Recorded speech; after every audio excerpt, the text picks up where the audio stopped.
Hi അസ്സാം വലൈക്കും welcome back. നമ്മളുടെ ഇന്നത്തെ വീഡിയോ കല്യാണത്തിൻ്റെ വിശേഷങ്ങളൊക്കെയാണ് കേട്ടോ. അതായത് ഹൽദി മുതൽ റിസപ്ഷൻ വരെയുള്ള വിശേഷങ്ങൾ ഞാൻ ഈ വീഡിയോയിൽ ഇൻക്ലൂഡ് ചെയ്തിട്ടുണ്ട്. കുറച്ച് ഭാഗങ്ങളായിട്ട് കേട്ടോ, നിങ്ങൾക്ക് ബോറടിക്കാത്ത രീതിയിൽ.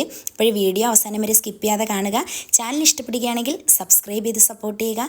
ലൈക്ക് ചെയ്യാനും ഷെയർ ചെയ്യാനും കമൻറ്റ് ചെയ്യാനും ഒന്നും മറക്കരുത്. പുതിയതായിട്ട് കുറേ സബ്സ്ക്രൈബേഴ്സ് വന്നിട്ടുണ്ട് കേട്ടോ. നിങ്ങൾ എന്തായാലും വീണ്ടും തുടർന്നും സപ്പോർട്ട് ചെയ്യുമെന്ന് വിചാരിക്കുന്നു. അപ്പോൾ നമ്മളുടെ ഡ്രസ്സ് ഞാൻ ഫസ്റ്റിൽ അങ്ങ് കാണിച്ചേക്കാം കേട്ടോ. ഇത് കല്യാണമൊക്കെ കഴിഞ്ഞതിന് ശേഷം ഞാൻ നിങ്ങൾക്ക് വേണ്ടിയിട്ട് രണ്ടാമത് ഡ്രസ്സെല്ലാം ഒന്ന് വീഡിയോ എടുത്താണ്.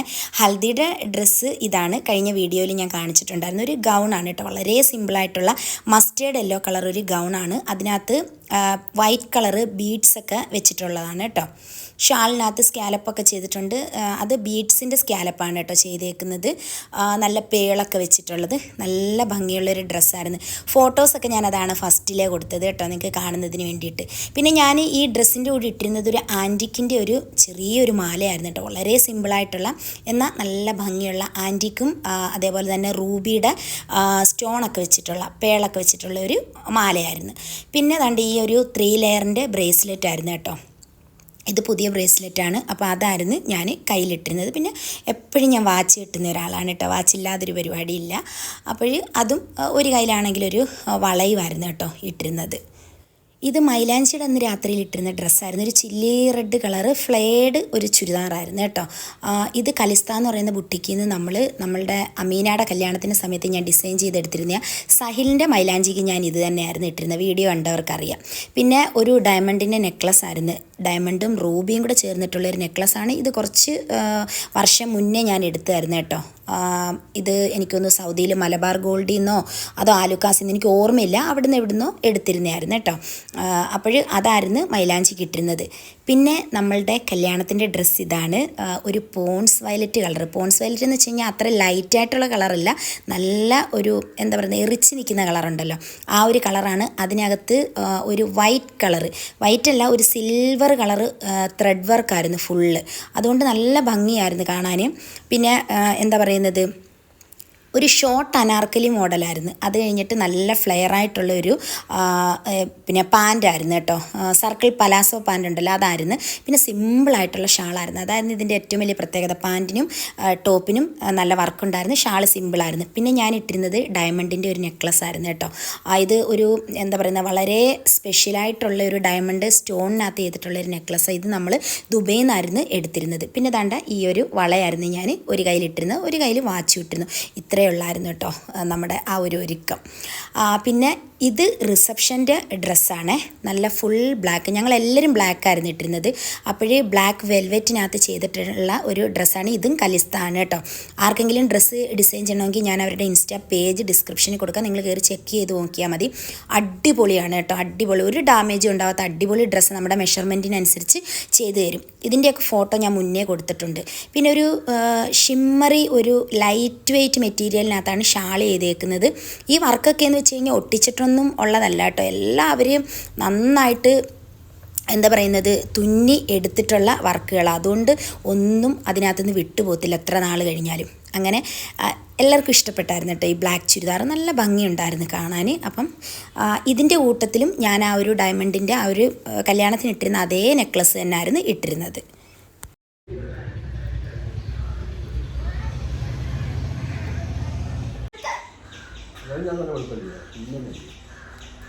നോക്കിക്ക വെളുത്ത് തുടുത്ത് നമ്മളവിടെ പോവാ. മഞ്ഞളിന് പോകാനായിട്ട് വീട്ടിൽ നിന്ന് ഇറങ്ങിയിട്ടുണ്ട് കേട്ടോ. മഞ്ഞളിന് പോകാൻ നേരത്ത് ഈ മഞ്ഞയെന്ന് പറയുമ്പോൾ പല ടൈപ്പ് മഞ്ഞ ഡ്രസ്സ് ഇട്ടുകൊണ്ടാണ് എല്ലാവരും ഇറങ്ങിയേക്കുന്നത്. മഞ്ഞ ആവണമെന്നേ ഉള്ളൂ. അങ്ങനെ നമ്മൾ ദണ്ട മാവേലിക്കരയിൽ എത്തിയിട്ടുണ്ട്. കൊല്ലകടവിലാണ് കേട്ടോ. കുറച്ചൊന്ന് ഇരുട്ടിയിട്ടുണ്ട്. ഇരുട്ടിയെന്ന് പറഞ്ഞു കഴിഞ്ഞാൽ ഒരു മഗ്‌രിബൊക്കെ കഴിഞ്ഞിട്ടുണ്ട് നമ്മൾ വീട്ടിലോട്ട് എത്തിയപ്പോഴേ. അവിടെ എത്തിയപ്പോഴേ പെൺകുട്ടിയാണെങ്കിൽ പച്ചയാണ് ഇട്ടേക്കുന്നത്. ഇന്നത്തെ ദിവസം മഞ്ഞയായിരുന്നു ഇടേണ്ടത്, പക്ഷേ ഒരു വെറൈറ്റിക്ക് വേണ്ടിയിട്ട് അവൾ പച്ച ഡ്രസ്സ് ഇട്ട്. ബാക്കി എല്ലാവരും മഞ്ഞയായിരുന്നു കേട്ടോ ഇട്ടിരുന്നത്. എവിടേക്കോ ഒരു മഞ്ഞയുടെ ടച്ച് ഉണ്ടായിരുന്നു. അങ്ങനെ ഈ ഒരു ഹൽദി എന്ന് പറയുന്ന ഒരു പരിപാടിക്ക് പ്രത്യേകിച്ച് എന്താ ചെയ്യുന്നത്, മഞ്ഞൾ മുഖത്തൊക്കെ പുരട്ടി കൊടുക്കും. ചുമ്മാ രസത്തിനുള്ളൊരു ചടങ്ങ്. ഇതാ ഈ നിൽക്കുന്ന 3 പെൺകുട്ടികളും എൻ്റെ ബ്രദറിൻ്റെ മക്കളാണ് കേട്ടോ. ബ്രദറിൻ്റെ ഭാര്യമാരും ഉണ്ട്, അപ്പുറം ഇപ്പുറം നിൽക്കുന്നുണ്ട്. എല്ലാവരും ദുബൈയിലാണ്. അപ്പോൾ അവരെല്ലാം ഈ കല്യാണത്തിന് വേണ്ടിയിട്ട്, ഈ ഒരു കല്യാണം തന്നെ ഒരു വെക്കേഷൻ ടൈം ടൈമിൽ നടത്തിയത് എല്ലാവരും പുറത്താണ്. അപ്പോൾ അവരെല്ലാവരും കൂടെ കൂടട്ടെന്ന് കരുതിയിട്ടാണ്. പിന്നെ ഇതും ഒരു ബ്രദറാണ്. പിന്നെ നിങ്ങൾക്ക് എൻ്റെ കസിനെ അറിയാമല്ലോ, സൗദിയിലുള്ള, അവളും എല്ലാവരും വന്നിട്ടുണ്ട്. അപ്പോൾ അങ്ങനെ കണ്ട് ഓരോരുത്തരായിട്ട് മോൾക്ക് മഞ്ഞൾ പുരട്ടി കൊടുക്കുന്നുണ്ട്, ഇങ്ങനെ കവിളിലൊക്കെ. കയ്യിലാണെങ്കിൽ ഓൾറെഡി മൈലാഞ്ചി ഇട്ടേക്കുന്നതുകൊണ്ട് കയ്യിലൊന്നും ചെയ്തിട്ടില്ലായിരുന്നു. പിന്നെ കുറച്ച് ലഡുവും ജിലേബിയൊക്കെ വെച്ചിട്ടുണ്ടായിരുന്നു കേട്ടോ. അടിപൊളി ജിലേബി ആയിരുന്നു. ഞാനാണെങ്കിൽ അവിടെ ചെന്നിട്ട് മോൾക്ക് മഞ്ഞളിട്ടിട്ട് ഞാൻ ആ ജിലേബിയൊക്കെ എടുത്ത് കഴിച്ചിട്ടുണ്ടായിരുന്നു. അങ്ങനെ കുറേ ഫോട്ടോസ്, എന്താ പറയുന്നത്, ഒരു കുറേ കാലം കഴിയുമ്പോൾ ഇതൊക്കെ നമുക്ക് ഒരു ഓർമ്മയാകും. ഇതിനിടയിൽ ചെറുക്കൻ വന്നിട്ടുണ്ടായിരുന്നു. ചെറുക്കനെ ഞങ്ങൾ കളിയാക്കി കൊന്ന്, കാരണം നമ്മുടെ മോനല്ലേ അവനും. അവനും വന്നിട്ടുണ്ട്, അവനും കുറച്ച് കൂട്ടുകാരും കൂടെ വന്നിട്ടുണ്ട്. ഇപ്പോഴത്തെ കല്യാണം എന്ന് പറയുമ്പോൾ പണ്ടത്തെ പോലല്ല. പണ്ടും ഈ ഒരു മഞ്ഞൾ ചടങ്ങുണ്ടായിരുന്നു. പക്ഷെ അന്ന് ചെറുക്കൻ്റെ വീട്ടിൽ നിന്നൊന്നും ആരും വരാറില്ലായിരുന്നു. പെൺകുട്ടിയെ നല്ലതുപോലെ മഞ്ഞൾ തേപ്പിച്ച് വീട്ടുകാരൊരു ചടങ്ങ് പോലൊക്കെ ചെയ്യുമായിരുന്നെന്ന് പറഞ്ഞു കേട്ടിട്ടുണ്ട് കേട്ടോ. എനിക്കൊന്നും അങ്ങനെയൊന്നും ഇല്ലായിരുന്നു. ആകെ ഉണ്ടായിരുന്നത് തലേദിവസത്തെ ഒരു മൈലാഞ്ചി പരിപാടിയും പിറ്റേന്ന് കല്യാണവും, പിന്നെ പെണ്ണിനെ വിളി അങ്ങോട്ടും ഇങ്ങോട്ടുള്ള, അത് തന്നെയായിരുന്നു മെയിനായിട്ടുള്ള പരിപാടി. പക്ഷേ ഇപ്പോഴത്തെ എന്ന് വെച്ച് കഴിഞ്ഞാൽ മക്കൾ ഡിസൈഡ് ചെയ്യും എന്തൊക്കെയാണ്. ഫോട്ടോഷൂട്ട് മുതൽ എന്താ പറയുന്നത്, സേവ് ദ ഡേറ്റ് മുതലുള്ള ചടങ്ങുകളാണ്. അതായത് നമുക്കിപ്പം ഇവിടെ ജ്യേഷ്ഠൻ്റെ മോൻ്റെ കല്യാണത്തിന് തന്നെ അറിയാം എത്ര സംഭവങ്ങളുണ്ടായിരുന്നെന്നുള്ളത്.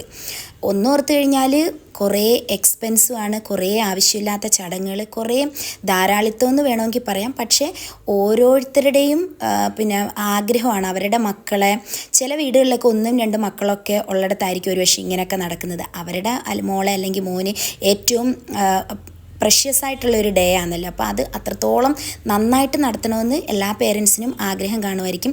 പക്ഷേ എന്താ പറയുന്നത്, കൂടുതൽ പൈസ കളയുമ്പോൾ ഏതെങ്കിലും ഒരു പാവം പിടിച്ച പെൺകുട്ടിക്കും കൂടെ വേണ്ടിയിട്ട് നമ്മൾ അതിൽ നിന്നൊന്ന് കരുതുന്നത് നന്നായിരിക്കുമെന്ന് എനിക്ക് എപ്പോഴും തോന്നിയിട്ടുണ്ട് കേട്ടോ.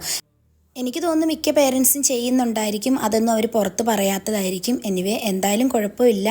പിന്നെ ഓവറായിട്ടുള്ള കാര്യങ്ങൾ കുറച്ചൊക്കെ കുറയ്ക്കുന്നത് നല്ല ഓരോ സ്ഥലങ്ങളിലും. പിന്നെ ദാണ്ട ആ ഒരു മഞ്ഞൾ പരിപാടി, പാട്ട്, ഡാൻസ് കാര്യങ്ങളൊക്കെ നടക്കുന്നുണ്ട് കേട്ടോ. എനിക്ക് പാട്ടൊന്നും ഇതിനകത്ത് ഉൾപ്പെടുത്താനായിട്ട് പറ്റത്തില്ല, കാരണം കോപ്പിറൈറ്റ് ഇഷ്യൂ വരും, അതുകൊണ്ട്. പിന്നെ ദാണ്ട എല്ലാവരും ഫുഡ് കഴിക്കാനായിട്ടിരുന്ന്. അത്യാവശ്യം നല്ല ചൂടുണ്ടായിരുന്നു കേട്ടോ. ഫാനൊക്കെ വെച്ചെങ്കിലും നല്ല ചൂടുണ്ടായിരുന്നു. ക്ലൈമറ്റ് എന്താ പറയുന്നത്, 2-3 ദിവസമായിട്ടൊന്നും മഴയില്ലായിരുന്നല്ലോ. ദാണ്ട ഇതാണ് മോള്, ദിൽഷാന എന്നാണ് കേട്ടോ മോളുടെ പേര്. ഇവൾക്കൊരു ബ്രദറും ഉണ്ട്. ഇതിന് മുന്നേ വീഡിയോ ഞാൻ പറഞ്ഞിട്ടുള്ളതാണ്. ഇപ്പോൾ ഈ ഇരിക്കുന്നത് മൊത്തം നമ്മുടെ കുടുംബക്കാർ കേട്ടോ. ഉമ്മിച്ചാടെ വീട്ടിലുള്ളവരാണ്. മാമാമാരുടെ മക്കൾ, മുത്തുമാമാരുടെ മക്കൾ, അവരുടെ മക്കൾ, എത്ര ആൾക്കാരാണ് കേട്ടോ. കുറേ അധികം ആൾക്കാരെ ഇതിനകത്ത് കാണാൻ പറ്റി. അതാണ് ഏറ്റവും വലിയ സന്തോഷം.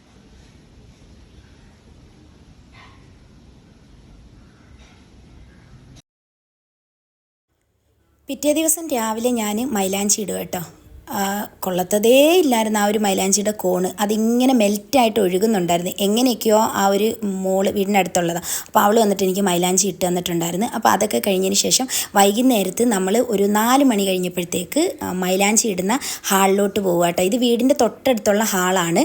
അപ്പോൾ അവിടെ ഞാൻ എൻ്റെ വാപ്പായും ഉമ്മായും കൂടെ കൊണ്ടുവന്നിട്ടുണ്ട്. കുറേ നാളിന് ശേഷം ഉമ്മിച്ചായിക്ക് എല്ലാവരെയും കാണാമല്ലോ. കല്യാണത്തിന് തിക്കും തിരക്കിൽ അവർ വരുന്നില്ലെന്ന് പറഞ്ഞ്, അതുകൊണ്ട് അവിടെ എന്താ പറയുന്നത്, ഒരു വല്ലാത്ത സീനൊക്കെ ആയിരുന്നു കേട്ടോ. വാപ്പായൊക്കെ ഒരുപാട് പേര് കണ്ടിട്ട് കരച്ചിലും സന്തോഷവും അങ്ങനെ. കാരണം മാമിമാർക്കൊക്കെ സുഖമില്ലാതിരിക്കുക, അതേപോലെ എന്താ പറയുന്നത്, ഉമ്മിച്ചാടെ ഒരു ജ്യേഷ്ഠത്തിയുണ്ട്, അവർക്കും ട്രാവൽ ചെയ്യാൻ വയ്യ. അപ്പോൾ എല്ലാവരെയൊക്കെ ഒന്ന് കാണുക എന്ന് പറയുന്നത് ഇതിൽ പരം ഒരു സന്തോഷം വേറെ ഇല്ലല്ലോ.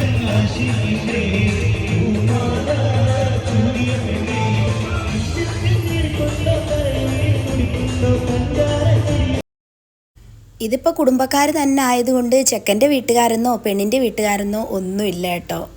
എന്താ പറയുന്നത്, എല്ലാവരും കുടുംബത്തിൽ നിന്ന് തന്നെയുള്ള ഇതാണ് കേട്ടോ ചെക്കൻ്റെ ഉമ്മായും വാപ്പായും. അപ്പോൾ അവർ വന്നിട്ട് പെൺകുട്ടിക്ക് മൈലാഞ്ചിടിയിൽ ചടങ്ങിന് വേണ്ടിയിട്ടുള്ള പരിപാടികളൊക്കെ ചെയ്യുന്നുണ്ട്. പിന്നെ അവരുടെ തന്നെ കസിൻസ്, ചെക്കൻ്റെ തന്നെ കസിൻസ്, കൊച്ചാപ്പമാരുടെ മക്കൾ, മൂത്താപ്പമാരുടെ മക്കൾ, അവരെല്ലാവരും ഉണ്ട്.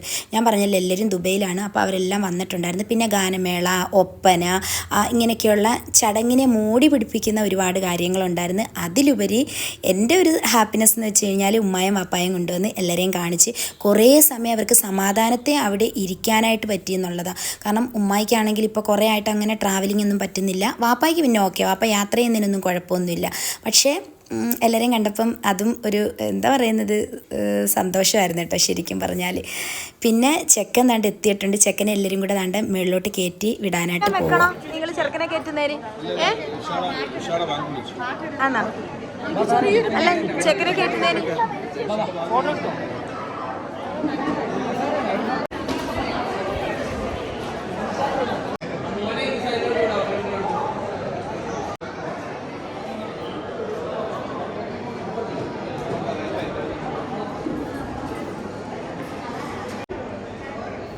ഞാൻ ഒറ്റ ഒരാളായതുകൊണ്ട് തന്നെ ഞാൻ എപ്പോഴും മുത്തുമാമാരുടെ മക്കളെ ഡിപ്പെൻഡ് ചെയ്തിട്ട്, അതായത് ബ്രദേഴ്സ് സിസ്റ്റേഴ്സ് എന്ന് പറയുമ്പോൾ ഞാൻ അവരെ എപ്പോഴും ഡിപ്പെൻഡ് ചെയ്ത് നിൽക്കുന്ന ആ ഒരു കാര്യത്തിൽ കേട്ടോ.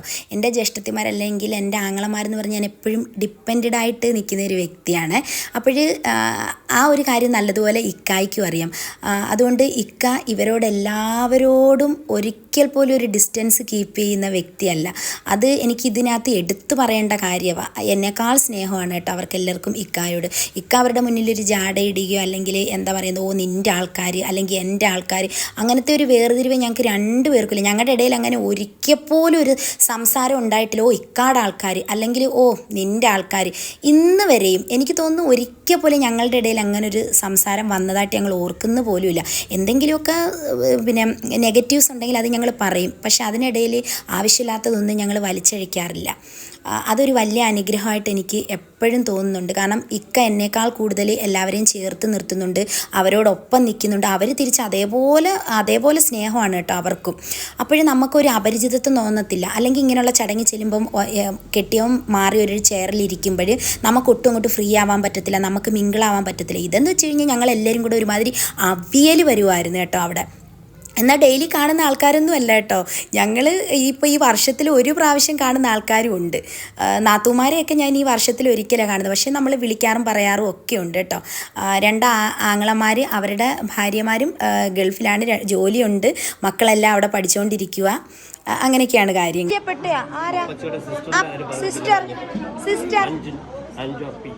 ഇന്നലെ നമ്മൾ ഒരുമിച്ചല്ലേ ഫുഡ് കഴിക്കാനിരുന്നത്? ആര് പറഞ്ഞു നമ്മൾ ഒരുമിച്ച് ഫുഡ് കഴിക്കാന്ന് പറഞ്ഞ? അഞ്ചു അപ്പിയാന്ന് പറഞ്ഞതോ? പറഞ്ഞില്ല? അപ്പിയാന്ന് പറഞ്ഞില്ല? കള്ളം പറയരുത്. ഇത് ഒരു ബ്രദറിൻ്റെ വൈഫാണ്. അവർക്ക് 3 പെൺകുട്ടികളാണ് കേട്ടോ ഉള്ളത്. അങ്ങനെ അന്നത്തെ ദിവസം കുറേ ലേറ്റായിട്ടാണ് വാപ്പായും ഉമ്മായൊക്കെ വീട്ടിൽ കൊണ്ടുവിട്ട് നമ്മൾ വീട്ടിൽ വന്ന് പിറ്റേ ദിവസം രാവിലെ എഴുന്നേറ്റിട്ട് താണ്ട് നമ്മൾ കല്യാണത്തിന് പോകുക കേട്ടോ. നല്ല തിക്കും തിരക്കും പിടിച്ചിട്ടുള്ള ഒരു ഓട്ടോ ആയിരുന്നു. എല്ലാവരും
അങ്ങനെ നമ്മൾ കല്യാണ ഹാളിൽ എത്തിയിട്ടുണ്ട്. ദാണ്ടേ ഇരിക്കുന്നത് അടൂർ പങ്കജത്തിൻ്റെ മകനും പിന്നെ വൈഫുമാണ്.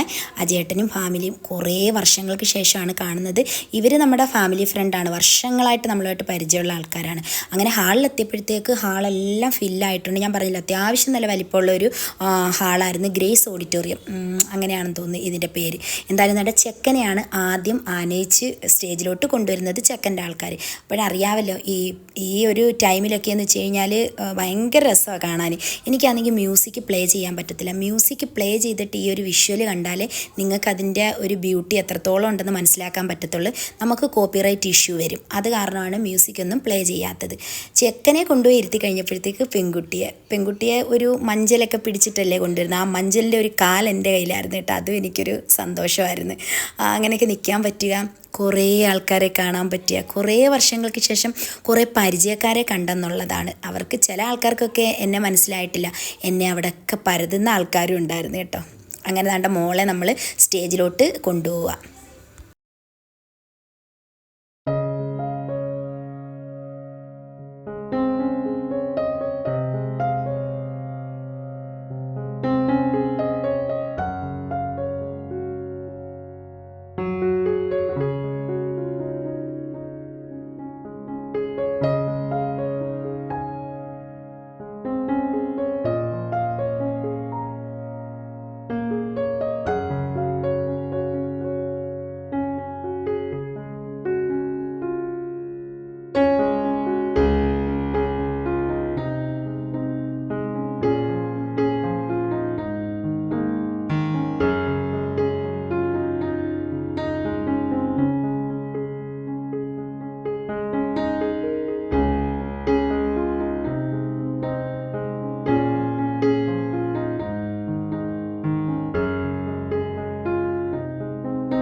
താലി കെട്ടുന്ന സമയമായപ്പോഴത്തേക്ക് ഞാൻ തിക്കിത്തിരക്കി അവിടെ എത്തിയിട്ടുണ്ട് കേട്ടോ. എനിക്ക് വീഡിയോ പിടിക്കണമായിരുന്നു, താലി കെട്ടുന്നത് കറക്റ്റായിട്ട് കിട്ടണമായിരുന്നു. ഭയങ്കര സന്തോഷമല്ലേ, പുതിയൊരു ജീവിതത്തിലോട്ട് കാലെടുത്ത് വെക്കുന്ന രണ്ടുപേര്. ഇണക്കങ്ങളും പിണക്കങ്ങളും ഒക്കെ ആയിട്ട് ഒരുപാട് വർഷം അവർക്ക് സന്തോഷത്തോടെ ജീവിക്കാൻ പറ്റട്ടെ എന്നുള്ളത്. രണ്ടുപേരും നമ്മുടെ മക്കളാണ്. ഏറ്റവും എന്താ പറയുന്നത്, ഏറ്റവും സന്തോഷം നിറഞ്ഞൊരു സമയമായിരുന്നു ഇത്. മോനാണെങ്കിൽ ഭയങ്കര നെർവസ് ആയിരുന്നെന്ന് തോന്നുന്നു കേട്ടോ. അവന് എന്താ പറയുന്നത്, പിന്നെ അവൻ്റെ ഒരു പ്രത്യേകത എന്ന് വെച്ചാൽ അവൻ ഏത് ആംഗിളിലോട്ട് നോക്കിയാലും ഇങ്ങനെ ചിരിച്ചുകൊണ്ടിരിക്കുന്ന ഒരു മുഖം, ഒരു കുഞ്ഞ് നമ്മൾ ഓരോരുത്തരൊരു ഡോളിനെ കണക്കിരിക്കുന്നത്. അങ്ങനെ ഒരു മോനാണ് ആഷിക്ക്.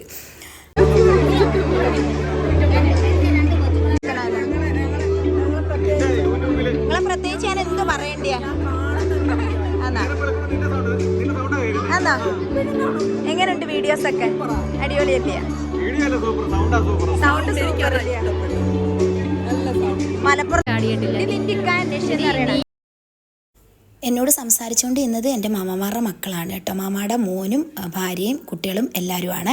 ഇപ്പോൾ ഇനി ഫുഡ് കഴിക്കാനായിട്ട് പോവാം. ഞാനാണെങ്കിൽ സാധാ ഫുഡായിരുന്നു കഴിച്ചത്, അടിപൊളിയായിരുന്നു. പിന്നെ ബിരിയാണി ബാക്കിയുള്ള എല്ലാ സംഭവങ്ങളും ഉണ്ടായിരുന്നു. പക്ഷേ ഞാൻ സദ്യയാണ് കേട്ടോ കഴിച്ചത്. അടിപൊളിയായിരുന്നു, ഒരു രക്ഷയില്ലായിരുന്നു.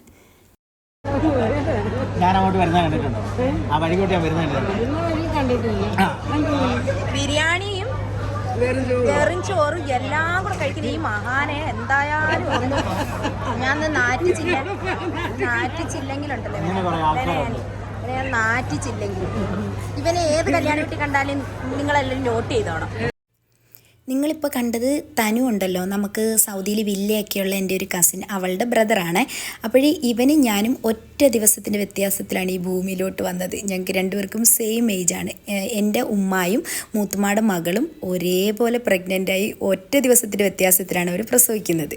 അങ്ങനെ നമ്മുടെ കല്യാണമൊക്കെ കഴിഞ്ഞ് പിന്നെ നമ്മൾ വീട്ടിലെത്തി 1 മണിക്കൂറൊന്ന് റെസ്റ്റ് ചെയ്തെന്ന് പറയാം. അത് കഴിഞ്ഞിട്ട് നേരെ ദാണ്ട കൊല്ലത്തോട്ട് വന്നിട്ടുണ്ട്. കൊല്ലത്ത് രണ്ടാംകുറ്റിയിലുള്ള സന ഓഡിറ്റോറിയത്തിൽ വെച്ചായിരുന്നു റിസപ്ഷൻ നടന്നിരുന്നത്. അതിൻ്റെ ഒരുപാട് വീഡിയോസൊന്നും ഞാൻ എടുത്തിട്ടില്ല, നിങ്ങൾക്ക് ബോറടിക്കും. എന്തായാലും ഇന്നത്തെ വീഡിയോ നിങ്ങൾ എൻജോയ് ചെയ്തിട്ടുണ്ടെങ്കിൽ, ഇഷ്ടം ആയിട്ടുണ്ടെങ്കിൽ ചാനൽ സബ്സ്ക്രൈബ് ചെയ്ത് സപ്പോർട്ട് ചെയ്യുക. ലൈക്ക് ചെയ്യാനും ഷെയർ ചെയ്യാനും കമൻറ്റ് ചെയ്യാനും ഒന്നും മറക്കരുത്. നിങ്ങളുടെ ഈ അഭിപ്രായങ്ങളെല്ലാം കമൻറ്റ് ബോക്സിൽ വന്ന് എഴുതി അറിയിക്കാനും മറക്കണ്ട.